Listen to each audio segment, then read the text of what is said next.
I'm here at Sony's launch of their new summer Vaio range, and there's some pretty interesting models here, including the Vaio Pro 13, which you can see here. Now, it's actually claimed to be the world's lightest touch ultrabook.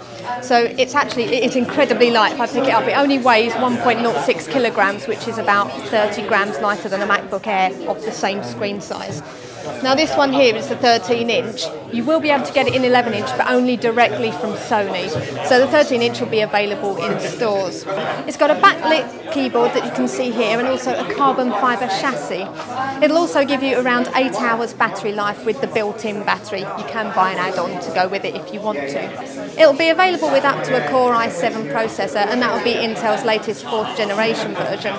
You'll also be able to get it with up to 512 gig solid-state drive. That obviously keeps it nice and light because there's no disk drive in here.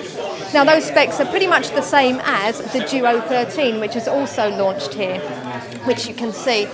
Now, this particular model builds on the previous Duo 11, which we saw previously. Now, this Duo 13 only has a 9% larger footprint than the previous Duo 11, but you've got a much bigger screen, 30% bigger.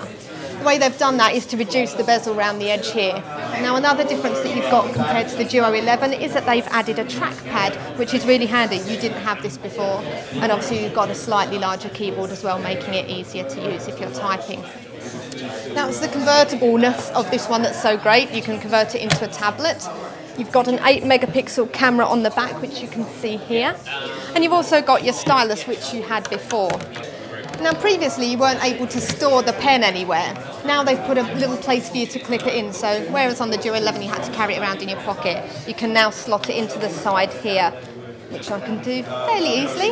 Another thing about the pen is that when you remove it from the clip, it'll automatically launch if you were in the sleep mode before. So if I remove this, we pop straight back in, you can put in your password and then get straight into whatever you were doing before nice and easily. Now, there's also settings on this model and on the Pro, which mean that when it is asleep, it'll still take your emails in and things like that, so it'll be fired up as soon as you open it up. Obviously, you can turn those settings off if you want to. Now, the previous Duo 11 was compatible with NFC, near-field communication, so you can automatically get your music streamed straight from the tablet, laptop, hybrid, to your headphones or your wireless speaker dock, but that has to be for particular Sony headphones and docks. That is also going to be available on the Pro and other models throughout the range that have been launched here. So that includes also the Fit E and the Fit, which are slightly cheaper models.